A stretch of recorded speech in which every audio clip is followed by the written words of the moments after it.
ng pila, guys.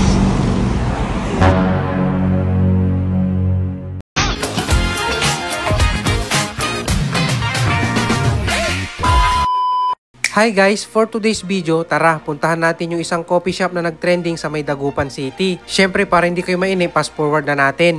Guys, dito lang kami sa Morph Coffee. Yan o. Kaso, haba ng pila, guys.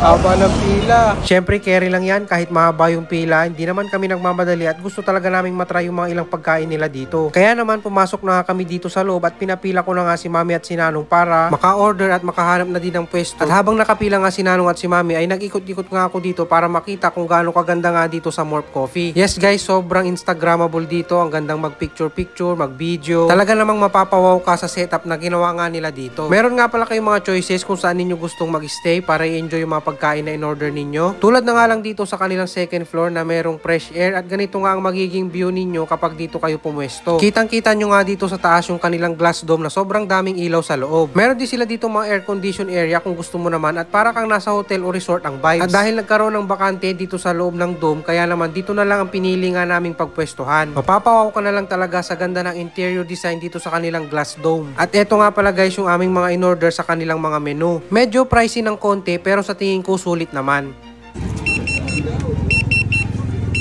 And guys, ito yung mga order namin. Yung chicken and mojos. Ito siya. Meron siyang 3 pieces na chicken. Tapos ito yung mga mojos. Ito yung Morph nuggets. Paborito ni Matt nuggets. Ito naman yung drink ko guys na Morph latte. Yung naman strawberry lemonade.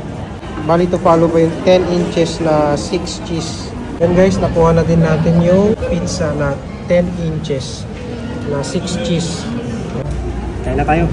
At una ko ang tinikman dito yung kanilang pizza. Yes guys, masarap itong 6 cheese na flavor nila. Subukan ninyo ito kapag kumain kayo dito. Pag natry ninyo to guys, may compare nyo yung lasa dun sa sikat na pizza parlor dito sa atin. Ganon din dito sa kanilang mojos. Malasa siya, masarap at talagang bagong luto. Ito nga si Nanong para siyang nagra-rap dahil sobrang init nga daw at... Why? Mainit.